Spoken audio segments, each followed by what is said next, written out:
Okay,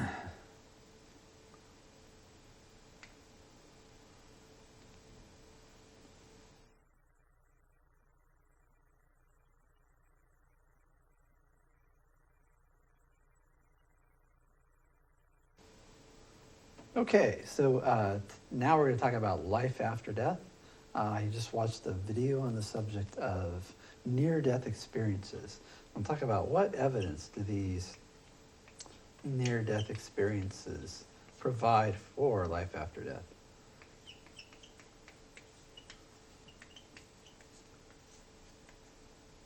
NDEs. Oops. Let's try that again.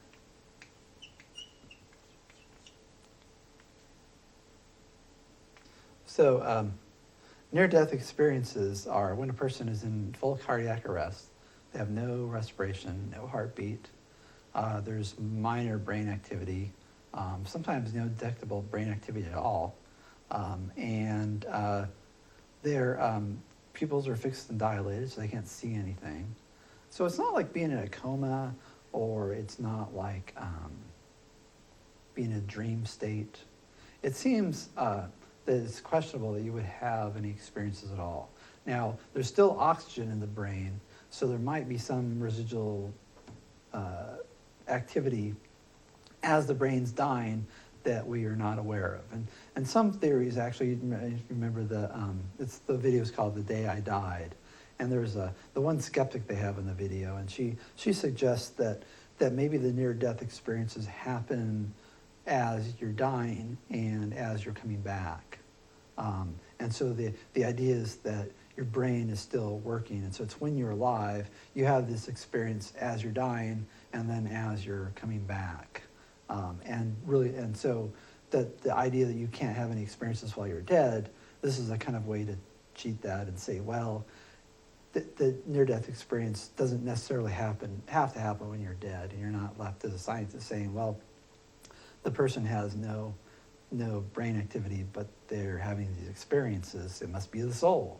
And so the skeptical professor has this idea that it could just be that it seems like these things happen when you're dead, but if they happen as you're dying or as you are coming back to life, right as you're coming back but not quite conscious yet, that sort of like coming out of a dream, I suppose. It could be done while you're alive. So the study of these started in the wide-scale study of them goes back to the 60s, and then the first popular book that really put things on the map, it's by Dr. Raymond Moody.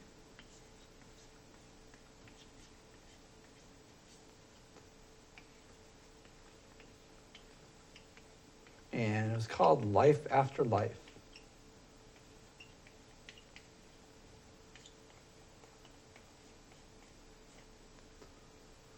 And I had the pleasure of meeting Dr. Moody. I was at Freedom Fest, and the guy that runs the conference is really interested in these near-death experiences.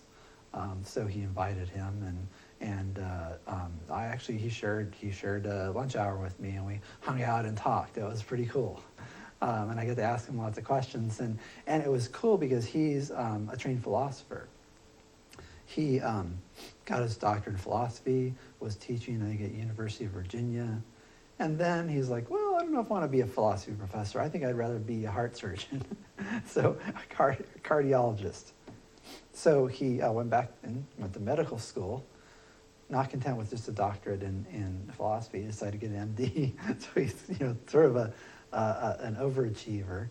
And then he's a cardiologist, and he's doing his work, and he's dealing with people who are dying on him, right? People with heart problems that they die, and then they go in there with the paddles, right? To bring them back to life, the emergency paddles they use to bring people back. They give your heart a shot of adrenaline. They zap you with the paddles, and sometimes people come back.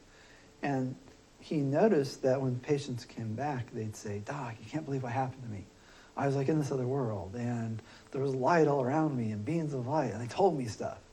And after a while, he kept on hearing these experiences more and more. And then, there isn't anything at the time in the popular media. It's not as if this is a phenomena or a thing. Nobody ever heard of near-death experiences. I think there was a book by George Ritchie or something written in the late 60s maybe, but didn't sell very many copies. So, and most people have never heard of anything like this. And a lot of people were kind of reticent to share their experiences. They're like, hey, could you close the door? They're being very clandestine about this. Like, don't tell my family, but I think I went to heaven.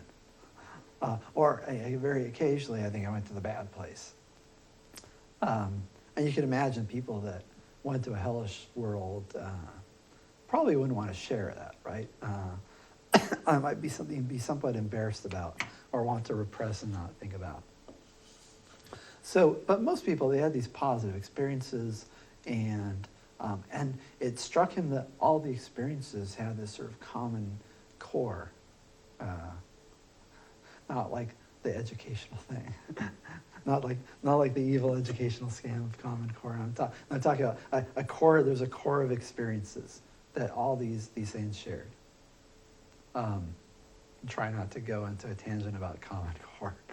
So this reminds me of a friend of mine who's talking about some movie, and he's like, in the final solution, not to the Jewish problem. You realize he said final solution, which means something in another context. Anyway, so in Life After Death, he writes about these experiences, again, anecdotal from patients, but patients have no reason to sort of spontaneously make these things up, and they all report very similar things happening. So as you saw in the movie, you have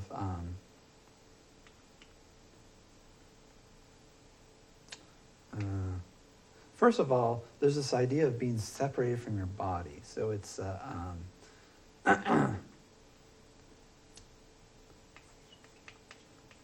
viewing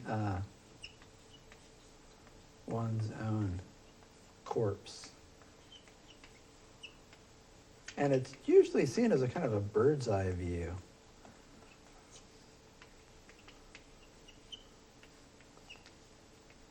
Some people have a feeling of popping out of their head.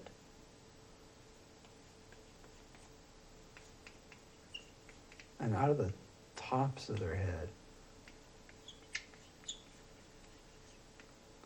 Their head.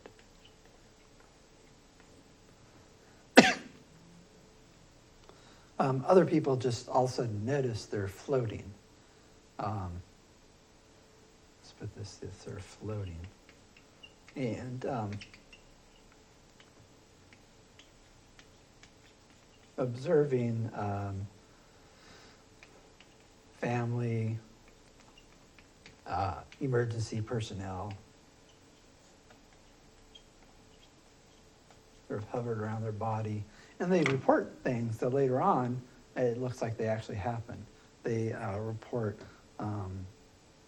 what people say, what they do, or even recognize doctors and emergency personnel, even though they're dead, right? So they look down on their corpse and whatever, got them. There's a fellow named Danny M. Brinkley. He wrote a book about his experiences called Saved by the Light. And he was struck by lightning. And he was hit, he was talking on the telephone, and that can sometimes do it. And the bolt of lightning traveled down the line, and it welded the nails in his boots to the nails in the floor and lifted him right out of his boots up to the ceiling, where he hit the ceiling and then landed down at his bed. And he reports looking down at his smoldering corpse. Right? You got some serious burns from this experience. And his wife came in and was crying and upset, and later on emergency personnel, and he was observing this. And so this bird's eye view of your own corpse is a common thing. Sometimes people are a little confused about it because you think about, well, who's that? And sometimes they think, boy, that guy what happened to him? He's in a bad way. And I think about, that looks like me. But how can that be me? Because I'm me. And it's this sort of confusion, right? Because you think about, how can that be me? Because I'm me. So after a while, the attention moves from the scene unfolding to a bright light. So a sort of a tunnel opens. And it's a long, long tunnel with a blinding light at the end.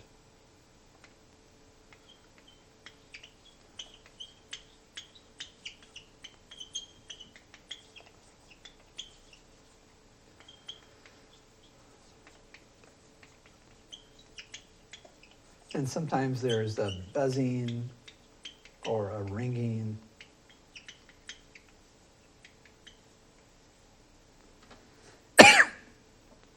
Sometimes people hear choirs of angels and things, or a sound like a rushing wind.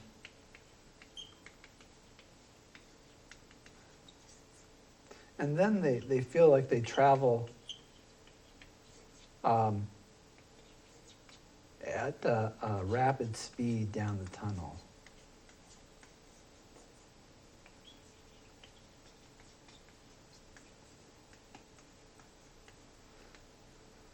And then they get to the end, and then they report different things. So typically, you see this idea after they get down the tunnel, it's the beams of light.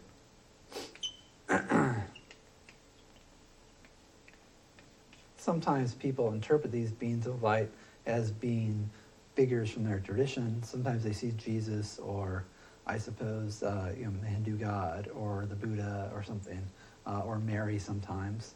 Sometimes people see deceased relatives. So let's see people who have passed on, welcoming them to the other side, giving them advice. So I'll put here religious figures.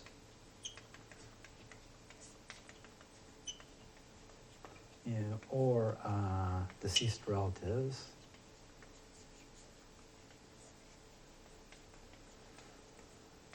Sometimes they'll get something that's called a full life review. And the longer people are dead, the more elaborate their experiences are. So people who are dead for a very short period of time tend not to have any experience. Or maybe they have the bird's eye view of their corpse, and then they feel themselves being sort of sucked back in when their heart is started again. But they tend not to have these sort of elaborate experiences. But the longer a person's dead, the more elaborate the experiences tend to be. So this full life review, people describe seeing their life from their birth to the current moment and seeing it sort of flash before their eyes, as if in a moment, and sometimes even experiencing it from the point of view of other people and understanding how they hurt other people, understanding the effects of their actions on others. And it's usually a very sobering experience and makes the person feel remorseful about their life and things they did wrong, mistakes they've made, and so on. So after that, typically you'll get, sometimes you'll get advice and then a choice. Or a commission. So some people are given a choice and they're told, look, you could stay here. I should mention too, feelings of euphoria and peace.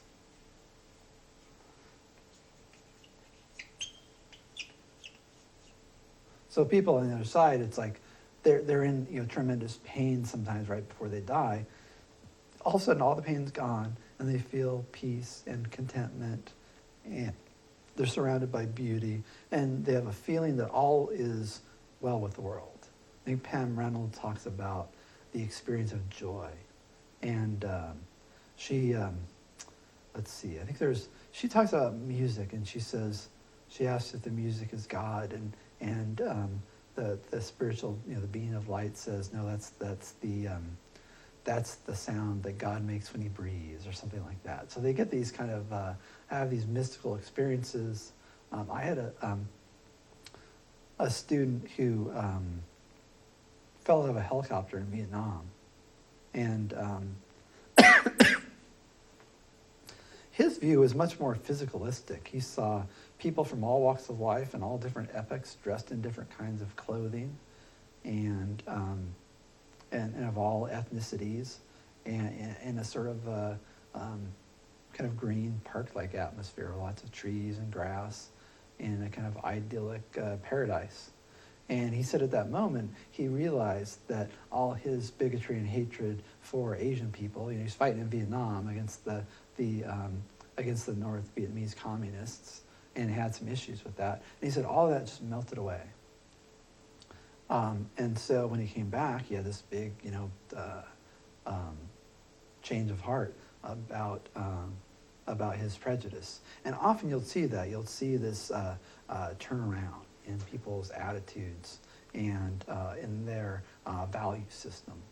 So you have feelings of euphoria and peace, joy, and then you get a choice. Well, you can stay here, which is pretty cool, or you can go back. And often people feel torn between wanting to stay at this wonderful place and feeling they have an obligation back at home to take care of their kids, to change the world, to do better than they had. Sometimes people are not given a choice. They're told, you have to go back. There's something you got to do. You have unresolved things that have to be taken care of. And the Pam Reynolds, if you remember that, she's sort of standing on something that's kind of like a cliff or a diving board or something, and she's standing there sort of looking down at the clouds, and she's talking to a deceased relative, I think, or a being of light, and they're telling that this person's telling her she has to go back, and she says, but I don't want to go back. This is so wonderful here. And the person's telling her that she has to go back, and she says she gets a little push, and gets pushed over the edge, and then finds herself back in her body and racked with pain, in a hospital bed, and said it's taken her years to forgive the person that gave her the push, because she's for a while she's resentful at being in this wonderful place and then having it all taken away from her.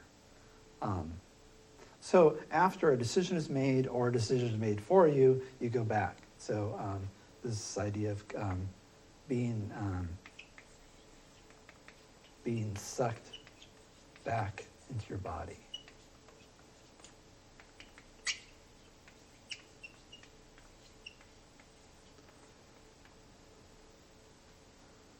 And then all the pain associated with it, and so on.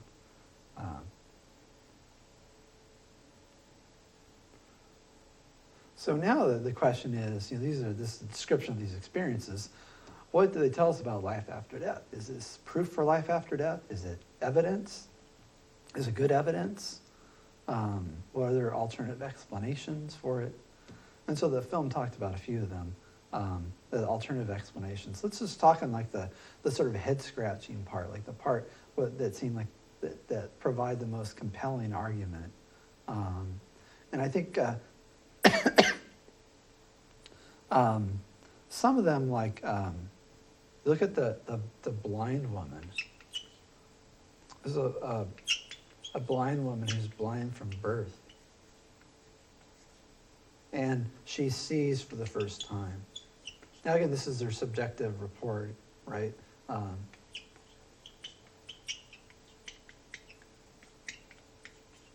what does she see?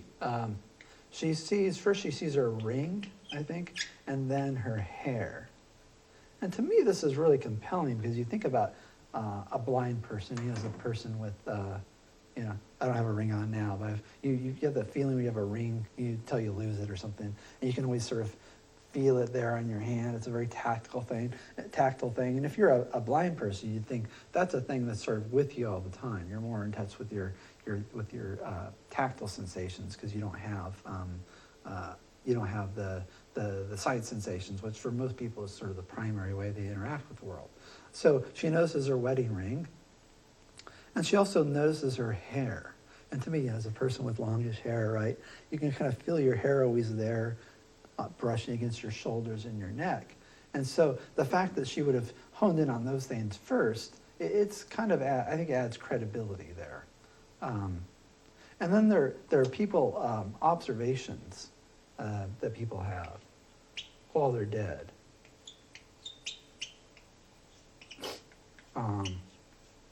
So recognizing people.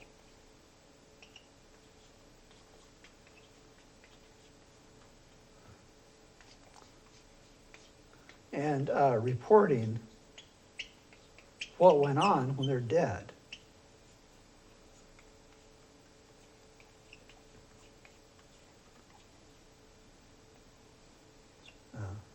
So recognizing people. So this is a interesting thing. That Pam Reynolds, the woman with the brain aneurysm, that got pushed back into life.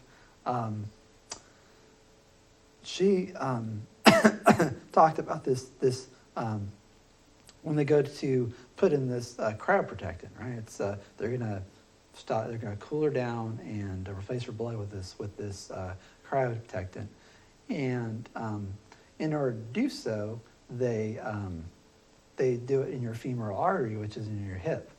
And so she sees them sort of going with a knife towards her private area, and she's like, oh my God, what are they doing? And it's just sort of weird, like you're operating in the wrong place. And she's worried that they're gonna, that they got the wrong patient and the doctor's gonna do an unnecessary operation instead of fix her aneurysm.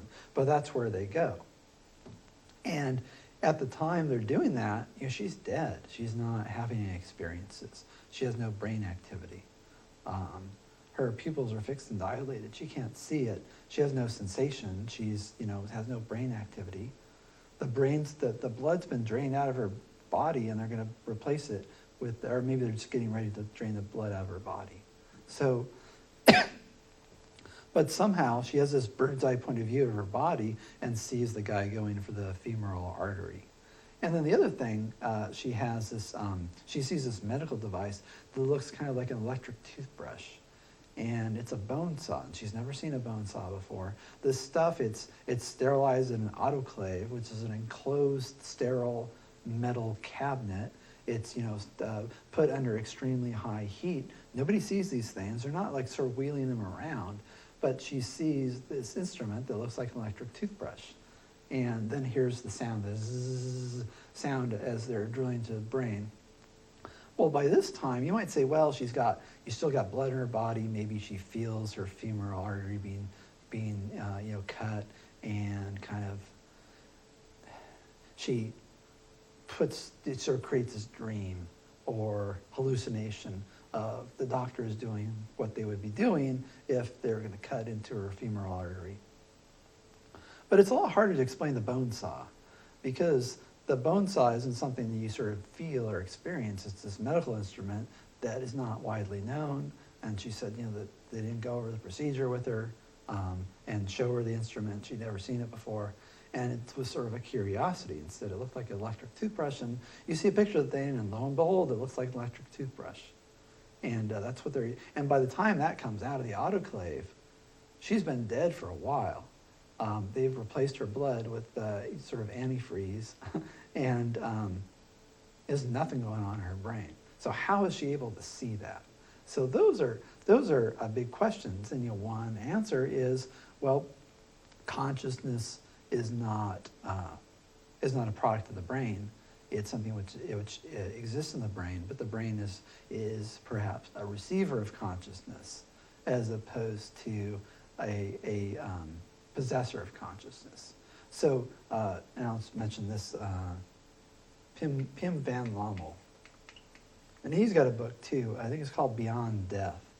Pim Van Lommel. Came out like in 2012, I believe. He's a Dutch researcher.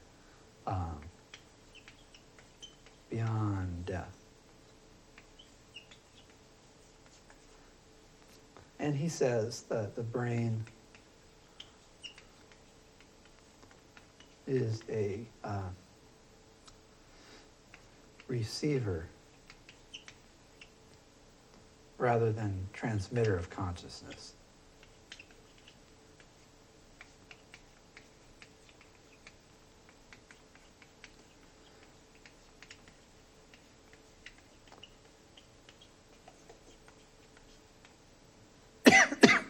So the idea is you have a soul, and it works with the brain, and your brain sort of picks up what the soul is doing with its intentions and beliefs and thoughts, and then it interfaces with the brain in some mysterious way. It's just kind of the Cartesian dualism, right?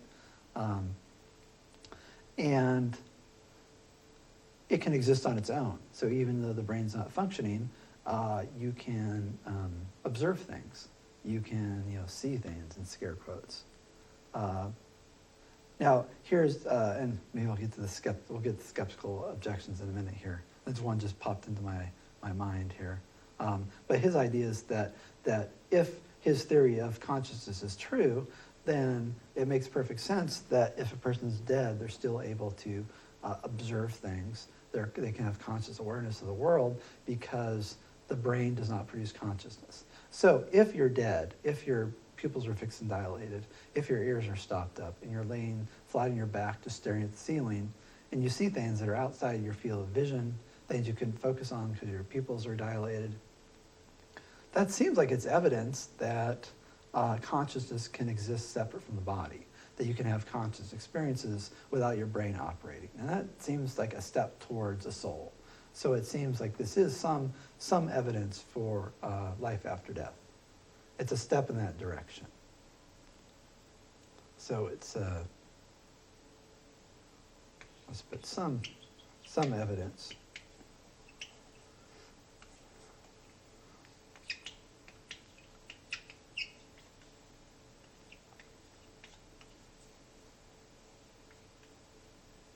Now the question is it sufficient evidence?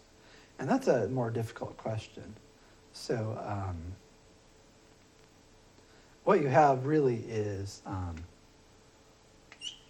only what are called anecdotal experiences. So an anecdote with a C, not antidote. Antidote is what they give you when you get bit by a snake. So an anecdote is just a story about something that happened.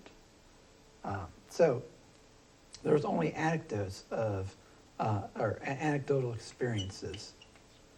So stories of people's experiences.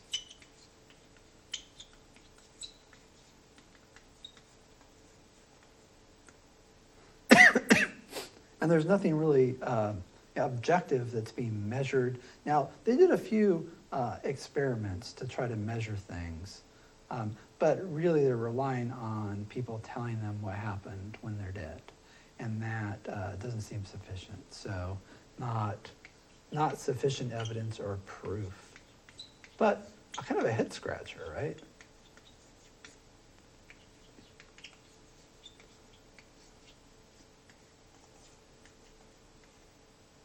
Let's put proof in quotes here too. So it's really not enough to have people say, well, I had these things happen. Because you can have, the skeptic's going to have an explanation. Maybe Pam Reynolds saw the instrument in a hallway before it was going to be cleaned. Maybe the doctor explained something to her. Maybe he showed her the instrument and she forgot about it. Right? So there's lots of things that could happen where people make mistakes. And it seems that if you have extraordinary claims, those require extraordinary evidence. And just because someone says certain things they experienced doesn't mean they actually experienced those things. Another problem is that you have, people tend to see things they expect to see. So people who are Christians tend to see Mary or a saint or Jesus. The Buddhists tend to see Buddhist spiritual figures. And so that might make you a little wary about this, that people are seeing, they're having these divergent experiences, and then but they are getting, so maybe there's different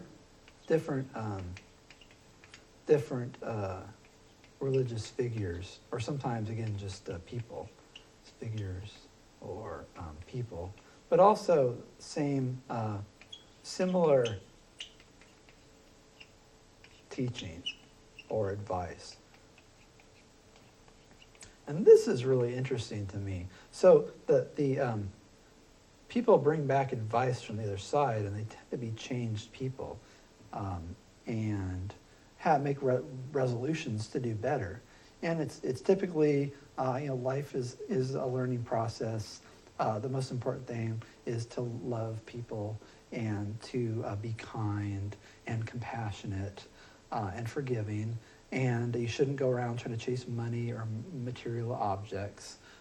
You shouldn't be selfish, and you should care about your family and about humanity as a whole. That God has a plan for your life, and this is part of it. And then when you're done here, there'll be some more things to learn in the next world. And all very, similar stories. So even though maybe the forms are different, the people are seen and the religious figures or relatives, the content of the messages is pretty much the same, except for a handful. And I'm not sure what you could do with those. The people that go to hell tend to get a different kind of message, and maybe those experiences are different, and maybe you'd have some way of explaining those away. But people have the positive experiences, they tend to say the same thing, regardless of a person's background. Okay, so that's it for near-death experiences, and at least for now, and we'll talk about them some more in a little bit.